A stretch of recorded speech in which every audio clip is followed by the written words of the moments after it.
Well, first tonight, new developments in a deadly shooting in Mobile. A man now faces capital murder charges following last night's killing of a young mother. The DA's office upgrading those charges. Our Brendan Kirby has been following the story. Brendan, this happened at a transitional housing facility on Old Shell. Talk about why that charge was upgraded now to capital murder.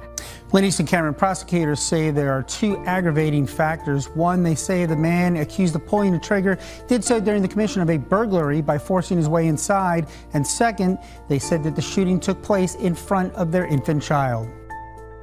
Gunfire erupted on this quiet campus Tuesday night around 11:30. 20-year-old Amiayia White was killed. Police say she'd been living at Wilmer Hall, a facility on Old Shell Road near Spring Hill College that began as an orphanage in 1864. Prosecutors charging the alleged gunman, 21-year-old David Terrell Smith, with capital murder.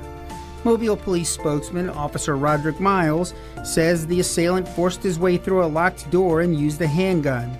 He says Smith is the father of White's child, but adds that a motive is unclear at this time. That's still under investigation. We don't know if she was using a transition facility to get away from him or maybe something else, or how long she's been at that facility, and why he decided to go to that facility, forcibly break inside of the facility, locate her, and unfortunately she's deceased because of it. Wilmer Hall is affiliated with the Episcopal Church and has served Mobile since 1864. The facility offers 5 programs, including transitional housing for at-risk youth and young mothers with children. Russell Buffkin, an attorney who represents Wilmer Hall, says the facility is staffed 24/7 and has locks and security cameras, but he says it doesn't have security guards. It's an awful tragedy. Obviously, it's sudden, unexpected, but very tragic. A young lady tragically lost her life, and certainly people there are mourning for her and her family, and as well as grieving for themselves. Smith, as I said, is charged with capital murder. Prosecutors haven't yet said whether they plan to seek the death penalty. He appears to have a minimal career criminal history, mostly consisting of traffic offenses. He's scheduled to appear tomorrow afternoon for a bond hearing. Reporting live in the News Center, Brendan Kirby, Fox 10 News. With the deaths of 2 people following.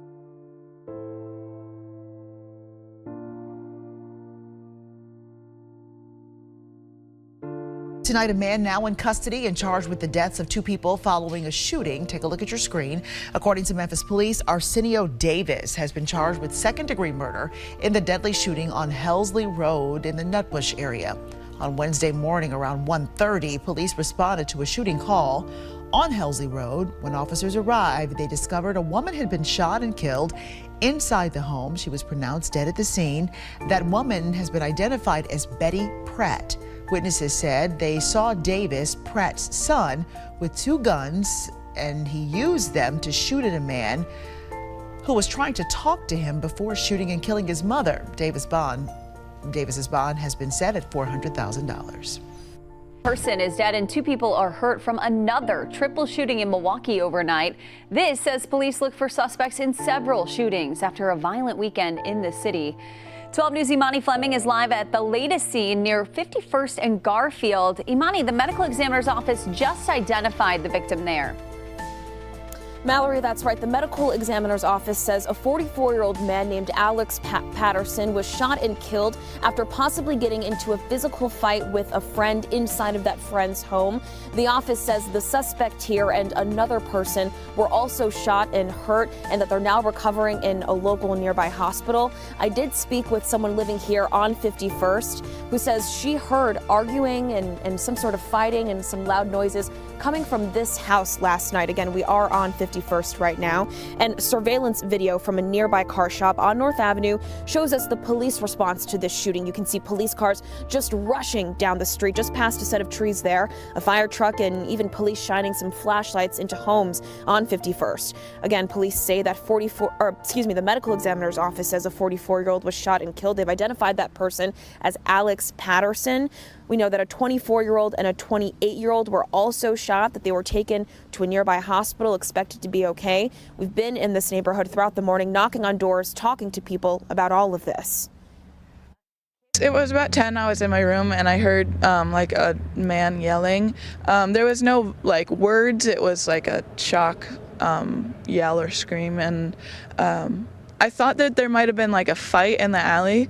And then like moments later, there was lots of police. There were like police taping the area around.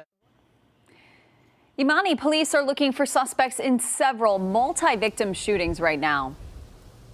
That's right, Mallory. And at this point, we know 17 people have been shot in Milwaukee since Saturday morning, and 7 people have died. That neighbor that we just spoke to lives in the house next door to where this latest shooting happened last night. Again, the latest information coming from the medical examiner's office that a 44-year-old man named Alex Patterson was shot and killed in this area last night. I have reached out to Milwaukee police for any more details they can share, but at this point, they say they are still investigating, and we'll keep you all updated with what we learn about this. Yeah, the search for a shooter continues. Imani Fleming reporting live near 51st and Garfield in Milwaukee. Imani, thank you. The city continued to look into an incident after a woman was found shot inside her car overnight. SLMPD says officers were called to the Carr Square area on Biddle Place, just north of downtown and MLK.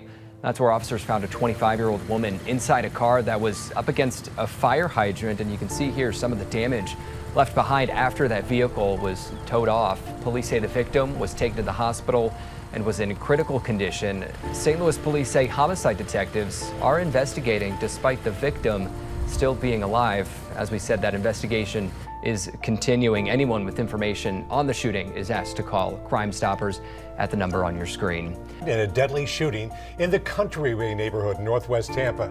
We first brought to you this as breaking news last night. 17-year-old Trayvon Johnson was killed. 2 other people were injured.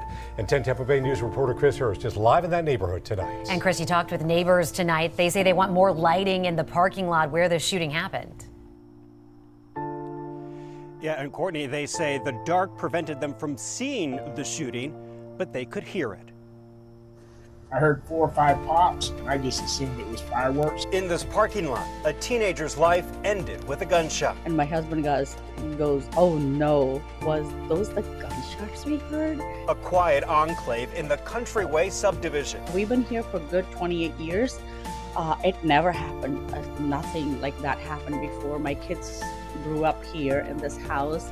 My son actually went to play basketball there too. But Tuesday night, detectives filled the street. A male for pulling a firearm on him, but one person shot. Looking for evidence in a triple shooting that injured 2 more. We're told they're stable in the hospital. And then a lady like 3 houses down from the street, she was running back and forth because she saw the whole thing, and she heard like a big dangerous argument, I guess. While security cameras are present in the lot next to the basketball courts and a baseball field, there's only one street light, something neighbors would like to see changed. It seems that way though. We always think that the lighting is not enough in this neighborhood. A lot that's empty during the day, but draws traffic at night. You see cars parked in that lot all the time because it's under darkness. It's just weird that cars are parked there, not a lot, just 3 or 4, in evenings, and nobody's doing nothing.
A Henry County mother is dead, and her estranged husband is behind bars, accused of shooting and killing her. ABC 13's Sarah Weitzman spoke with her family about Rhonda Hairston's life and the heartbreak that they're now left with.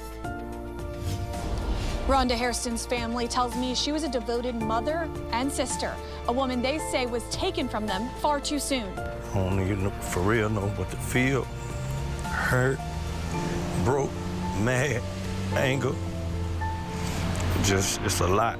Rhonda Hairston was just 39, a mother to two boys, Marte and Zay. Her brother, Casey Alcorn, says she was driven, bubbly, and studying to become a nurse. She was an awesome mother. She was a go-getter. She was on a mission, and she took care of boys. She loved her boys. She would put her life on the line for her boys. Police say it was one of those sons who found her shot and killed in her bedroom. My nephew found her in the bed, checking on her, cold. The Henry County Sheriff's Office says her estranged husband, Joseph Lockett, pulled the trigger. He was on the run for 2 days before surrendering to authorities at a home on Niblett Drive Monday. Just a week earlier, Alcorn says Rhonda made the decision to finally leave him for good. Beautiful, beautiful, beautiful person, man. And she was just on a mission, man. Her life got cut short, man, by a miserable, soft coward. Deputies have not released a motive, but her brother believes Lockett was not happy that she cut things off. Now he's trying to stay strong for his family. I'm stuck right now, for real, just stuck and empty. But I'm gonna keep going, though, for her, for my nephews, for my mom and my little sister, as much as I can, man.